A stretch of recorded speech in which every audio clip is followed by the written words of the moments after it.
To understand Heraclean, you have to picture Egypt before Alexandria existed. The year is roughly 700 BC. The pharaohs of the 26th dynasty rule from the city of Sais in the Nile Delta. Egypt is rich, sophisticated, and ancient even by ancient standards. The pyramids of Giza are already older to them than the Roman Empire is to us. But Egypt has a problem. Needs trade with the Greek world, grain for silver, papyrus for olive oil, linen for wine, and it needs a controlled port to manage the flow of foreigners, taxes, and goods. So at the mouth of the canopic branch of the Nile, on a series of islands and mudflats where the river met the sea, they built Thonis Heraclean. It was not a small outpost. Underwater excavations have revealed a city stretching across an area the size of dozens of football pitches, laced with canals, harbors, and bridges. At its center stood the great temple of Amun-Jareb, where every newly crowned pharaoh of the Ptolemaic period would receive divine sanction for their rule. Think about that for a moment. Before Cleopatra could be queen, she had to come to Heraclean. The city was, for over 4 centuries, the most important customs and religious port in all of Egypt. Every Greek merchant, every Phoenician trader, every Persian envoy entered Egypt through this single gateway. And then, around 331 BC, a young Macedonian king named Alexander the Great founded a new city just a few miles to the west. He called it Alexandria, and the slow death of Heraclean began. But the decline took centuries, and the way the city ultimately died was nothing anyone could have predicted. Here is what most people get completely wrong about Heraclean. They assume that once Alexandria was founded, Heraclean was abandoned overnight. That is not what happened. For nearly 600 more years, Heraclean remained a vital religious center. The Greeks who now ruled Egypt, the Ptolemaic dynasty descended from Alexander's general Ptolemy, actually loved Heraclean. They merged Egyptian and Greek gods inside its sanctuaries. The Temple of Amun became identified with Zeus. The Temple of Khonsu became identified with Heracles, which is how the city got its Greek name. According to Herodotus, writing in the 5th century BC, the city was already legendary. He claims that Paris and Helen, yes, the Helen whose face launched 1,000 ships, were blown off course on their way to Troy and ended up in Heraclean, where the priests of the temple refused to let Paris leave with another man's wife. Whether you believe Herodotus or not, the point is this. By the time Egypt fell to Rome in 30 BC, Heraclean was already 700 years old and considered impossibly ancient. Archaeologists who have surveyed the site since the year 2000 have cataloged more than 700 ancient anchors, 64 shipwrecks, gold coins from every Mediterranean power, and dozens of pink granite statues weighing up to 5 tons each. They found a stone tablet, 18 feet tall, perfectly preserved, carved with a decree from Pharaoh Nectanebo I in 380 BC. It taxes Greek imports at 10%. The Egyptians used Heraclean to control the wealth of the entire eastern Mediterranean. The city had everything: wealth, religion, strategic dominance, a direct line to every pharaoh's legitimacy. And then, slowly, almost invisibly, something started to go wrong beneath its streets. The ground itself was changing. Heraclean was built on a geological time bomb, and nobody knew it. The Nile Delta is made of soft, waterlogged clay and sand, sediment deposited over thousands of years by the river. When ancient engineers built massive stone temples on top of it, they had no way of knowing about a phenomenon modern geologists call soil liquefaction.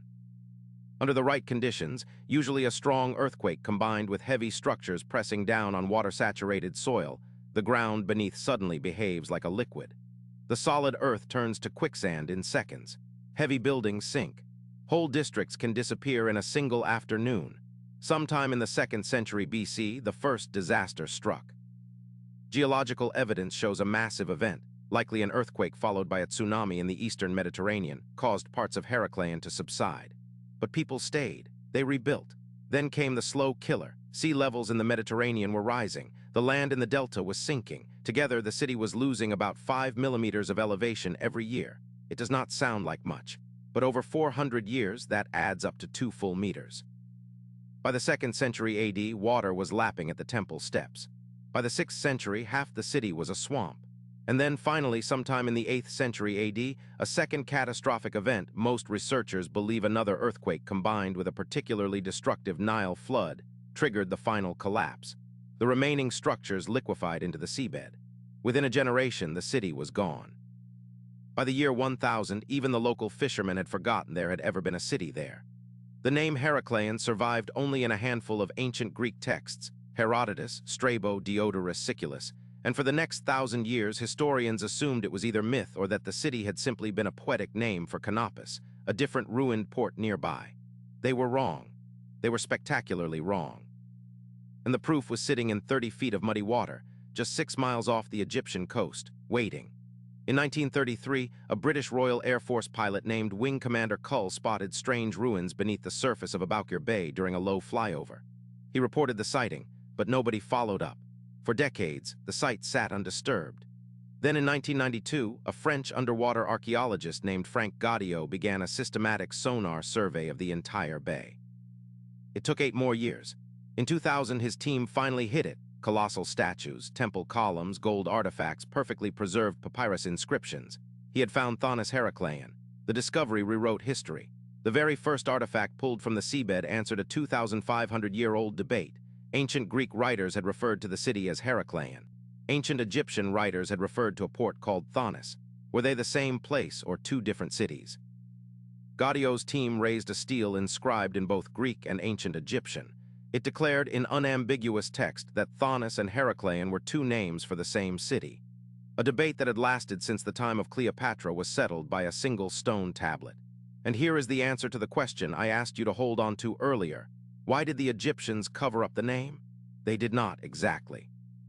But once Alexandria became the new capital under the Ptolemies, official Egyptian records gradually dropped the older Egyptian name Thonis in favor of the Greek name Heracleion. 200 years after that, when the city was sinking and decaying, even Heracleion fell out of use. The city was erased through paperwork before it was erased by water. Today, only about 5% of the site has been excavated. Gaudio's team estimates it will take another 50 years to recover everything.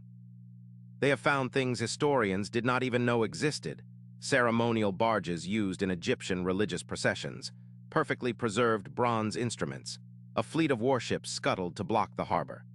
And here is what should make every coastal city in the world pay attention.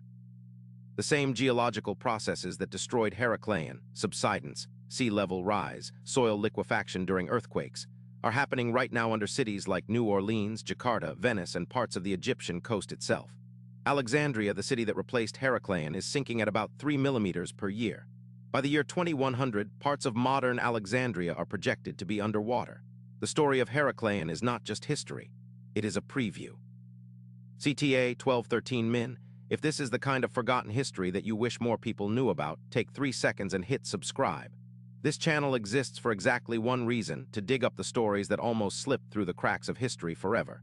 Civilizations that vanished. Empires that were deliberately forgotten. Cities that the official record erased. There are hundreds of these stories left, and every subscriber helps me get to the next one faster. And I want to ask you one specific question. Drop it in the comments. If you could send a team of archaeologists to investigate any one lost city, anywhere in the world, which one would it be? I read every single answer, and the most mentioned ones become future videos. Outro 1315 Min, the lesson of Heracleion is one of the strangest in all of history. It is not that a city died. Cities die all the time.